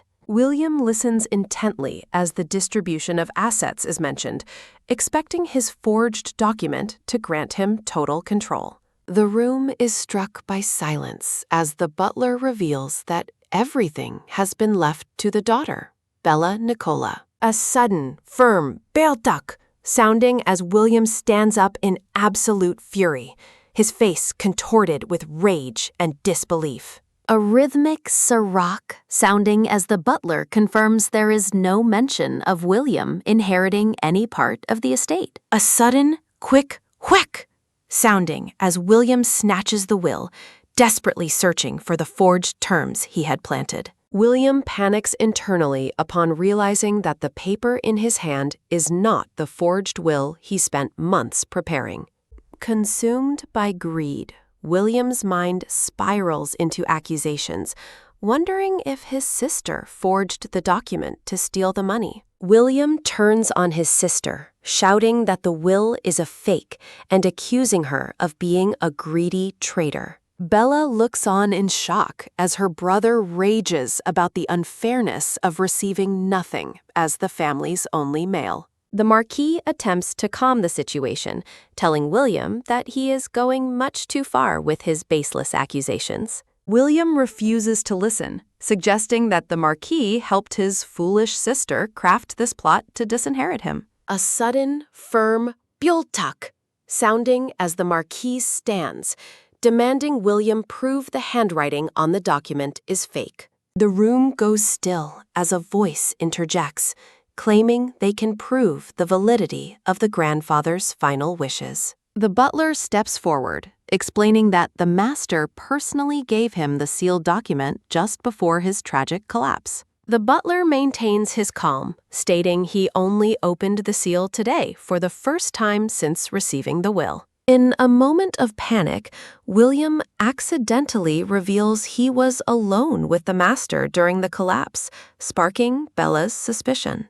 A sudden, quick "Whack" sounding as William tries to backtrack his slip, his face sweating under his sister's gaze. He doubles down on his lie, claiming his father promised him the inheritance and accusing the family of framing him instead. A sudden, heavy "Dupsuck" sounding as Bella grabs his coat, pleading for him to show one shred of conscience. Bella begs her brother to be honest, asking if he truly had no hand in their father's suspicious illness. A sudden, sharp "Pat" sounding as William shoves her away, shouting that he has already denied the charges multiple times. Outraged by the murder accusation, William turns to leave, declaring that he can no longer stay in this house. William storms toward the door, vowing to take the entire matter to court to expose what he calls their treachery. A sudden, sharp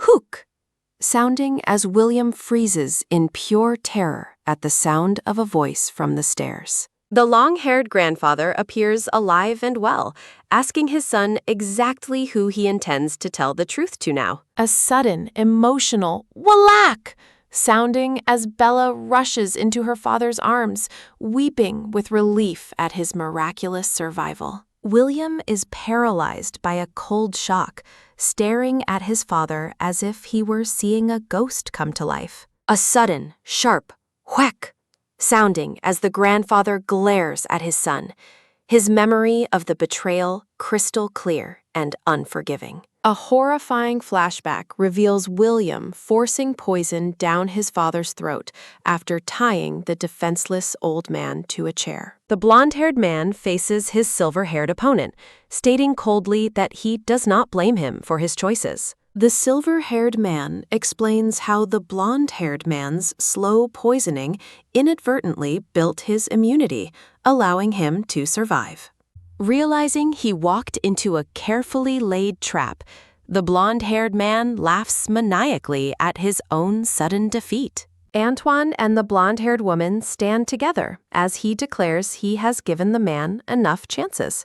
Antoine shouts that even Bella was willing to offer forgiveness despite the man's cruel attempt on her life. The blonde-haired man remains defiant as Count Balos questions how he could betray the family that loved him. Pointing aggressively, the blonde-haired man rages about sacrificing his dreams to live like a puppet for his father. The blonde-haired man mocks his sister, calling her lucky and incapable for becoming the Marchioness through chance. Proclaiming himself the heir, the blonde-haired man shouts while Antoine's father threatens to report his crimes to court. The blonde-haired man laughs condescendingly, mocking the count for boasting without truly understanding his lowly place. A sinister close-up captures the blonde-haired man's defiant smirk as he challenges them to face the looming consequences. The scene shifts outside as a heavy rain begins to fall, the carriage wheels creaking on the wet path. Lilith steps out of the carriage at the grand mansion, her black mourning dress standing out in the rain. Antoine approaches the carriage, kindly warning Lilith to be careful as the rain has made the ground quite slippery. Lilith gently rests her hand on Antoine's arm, a soft shimmer highlighting the formal and respectful physical contact. Lilith offers a soft, elegant smile as she expresses her sincere gratitude to Antoine for his gentlemanly assistance. Antoine blushes slightly, telling Lilith it is an honor to help her as they stand together in the rain. Watching from the shadows, the red-haired Nicola stares with a cold, calculating expression as the two interact. Frustrated that Antoine ignored her, Nicola vows that the silver-haired girl will soon be shedding tears of blood. The group makes their way into the opulent mansion hall, their dark attire matching the somber, atmospheric rain. Count Balos requests a moment alone in his study while instructing Antoine to escort the ladies further inside. As Antoine leads them, Lilith worries about the Count's parents, while Nicola follows with a manufactured, quiet air. Lilith remains poised and silent, her silver hair flowing as she maintains her elegant and detached composure. Antoine assumes Nicola is struggling with grief over her grandfather, moved by what he perceives as her kind-hearted nature. Antoine's suspicion is suddenly piqued when he catches Nicola smiling secretly, questioning how she could be happy right now. Antoine continues to guide the ladies toward the reception room, unaware of the tension brewing behind his back. Lilith's green eyes widen as she recognizes a familiar, harsh voice echoing through the hallway from a nearby room. A brown-haired maid trembles as the head maid berates her, threatening physical punishment for a supposed cleaning mistake. The head maid, Olivia, rages at the weeping girl, promising to report her and deduct her hard-earned monthly salary. Lilith stands in the doorway, her presence unnoticed as she watches the terrified maid sob at the head maid's feet. Chilled by the familiarity of the abuse, Lilith is flooded with dark memories of her own past suffering. A flashback reveals a younger Lilith being bullied by a maid who falsely accuses her of stealing an heirloom. The maid in the flashback threatens to expose Lilith as a thief to Antoine, leaving the girl terrified. Past Lilith begs for mercy, while the cruel maid continues to lecture her on her supposedly shameful behavior. The malicious maid walks away with a smirk, mocking the sobbing girl for still believing she is a noble. Back in the present, the bullied maid trembles with relief, thanking Olivia for her manufactured and hollow forgiveness. Olivia looks down with a sneer, maintaining her power over the terrified girl who still refers to her respectfully. Lilith reflects on her past weakness and lack of strength to resist, vowing that things will be different now. Stepping forward with authority, Lilith sharply interrupts the harassment, demanding to know what the head maid is doing. Startled by the sudden intrusion, the head maid and her victim gasp as they realize Lady Lilith is watching. Lilith maintains an icy composure as she demands a clear explanation for the cruel scene she just witnessed. Nicola and Antoine attempt to dismiss the situation as a simple matter between servants that does not concern guests. Lilith looks back with a piercing and authoritative gaze, pointedly asking Antoine if he truly agrees with their dismissal. Antoine stammers nervously, clearly unsettled by the sudden intensity and command in Lilith's usually gentle emerald eyes. Olivia defiantly claims she was merely educating a subordinate, stating she has no reason to listen to a guest. Lilith crosses her arms, sternly rebuking Olivia for bullying a maid just to steal her wages through salary deductions. Antoine looks on in total shock, realizing he has never seen Lilith this angry or authoritative before. Nicola smirks, thinking Lilith's bold intervention will only serve to annoy Antoine and damage her reputation. Olivia frantically denies the bullying, challenging Lilith to provide any evidence for the serious accusations she has made. Lilith smirks confidently, suggesting they poll the other maids or have the butler search Olivia's room for the evidence. Lilith's green eye narrows as she accuses the head maid, Olivia, of stealing rare tea leaves meant for the mansion. Olivia's inner thoughts reveal her desperation, having intended to sell the stolen tea abroad before being caught. Offering a deceptively sweet smile, Lilith suggests they bring in the butler to search Olivia's room for proof. As Lilith walks away, describing the harsh punishments for theft, Olivia collapses in a state of visible terror. Olivia prostrates herself on the floor, weeping and begging for forgiveness while promising never to steal again. Antoine orders a maid to summon the butler, Barton, while Lilith remains stoic during the head maid's breakdown. Barton the butler arrives promptly, and Antoine commands him to deal with the thieving head maid immediately. Olivia trembles violently on the ground, her face etched with despair as she faces the consequences of her crimes. Guards seize the weeping maid, who begs for mercy as they carry her away under Antoine's stern orders. Lilith gently reaches out to assist a younger brown-haired maid, offering comfort after the preceding chaotic scene. Deeply moved, the young maid tearfully thanks Lilith for her unexpected kindness and intervention during the crisis. Lilith smiles softly to herself, reflecting that she acted out of a hope for similar kindness in return. Lilith offers a gold coin for medicine, but the humble maid hesitates to accept such a generous gift. Gently pressing the coin into the maid's hand, Lilith insists she take it to care for her health. Nicola scoffs mockingly at Lilith, accusing her of losing all dignity by coddling a lowly servant girl. Nicola fakes a smile while resenting how easily Antoine falls for Lilith's display of refined noble grace. The group walks away, Nicola fuming silently, while the brown-haired maid watches them with a contemplative expression. The young maid remains still, staring after Lilith with wide eyes as the social gathering continues elsewhere. Antoine excuses himself to visit his father, leaving the two cousins alone in the opulent reception room. Nicola announces she needs a brief moment alone, instructing Lilith to wait while she prepares her next move. Lilith watches Nicola leave, sensing a growing unease as her cousin hides a malicious, triumphant smirk. A maid enters with a friendly smile, bringing a tray of assorted snacks for the silver-haired lady. Lilith instructs the maid to leave the tray on the table, maintaining her composed and elegant posture. A sharp gasp escapes Lilith as her green eye catches sight of something highly suspicious on the tray. Looking down at the food, Lilith's shock intensifies as she realizes she is being set up. Nicola rushes back into the room, calling out for Lilith with an expression of manufactured, frantic distress.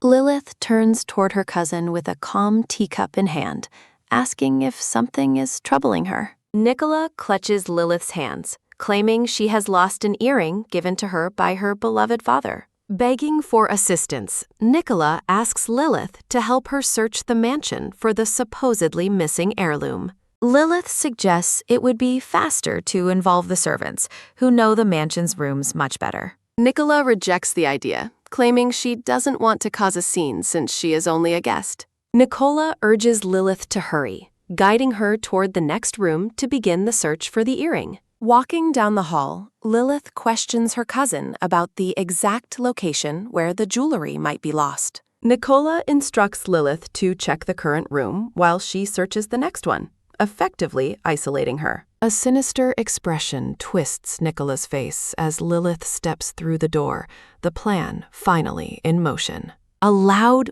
bang echoes as Nicola slams the door shut, locking Lilith inside the empty room.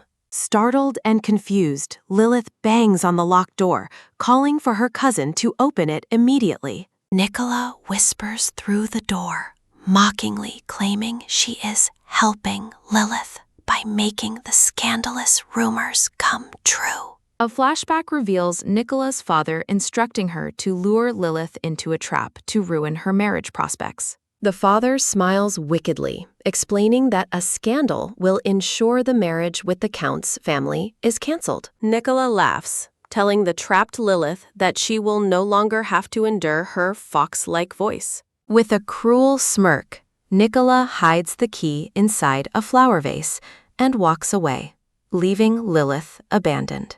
Antoine discusses his guard training with his father, hoping to prove his worth through hard work and discipline. The father nods in approval, reminding his son that serving the king requires constant effort and attention. Shifting the conversation, the father suggests it is finally time for Antoine to begin preparing for marriage. Antoine blushes, asking if he refers to Nicola and admitting he is eager for the union to happen.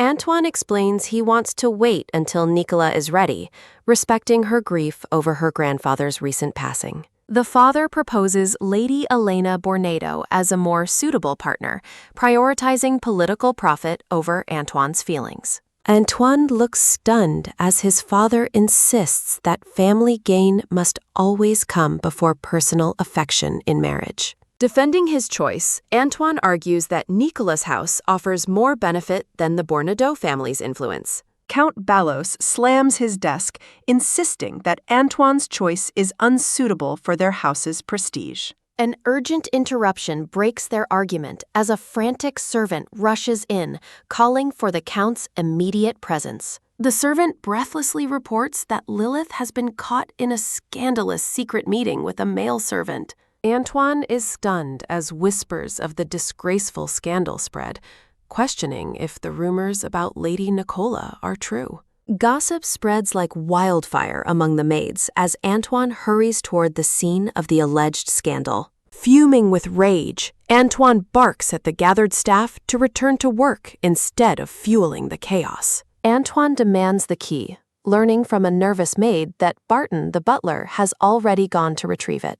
Antoine struggles with the mounting scandals, while the red-haired Nicola fakes an apology for causing so much trouble. Nicola continues to manipulate the situation, feigning worry over how the rumors about Lilith will damage the Count's reputation. Barton arrives with the key, and Antoine urgently orders him to open the door and reveal the truth. A sharp click sounds as the door is unlocked, then a loud bang follows as it is thrown open. Total shock washes over Antoine and Nicola as they witness the unexpected scene waiting for them inside the room. They discover the newly hired servant lying unconscious on the floor, leaving the group baffled by the sight. Confused, Antoine searches the room, wondering where Lilith could be if she was caught with this man.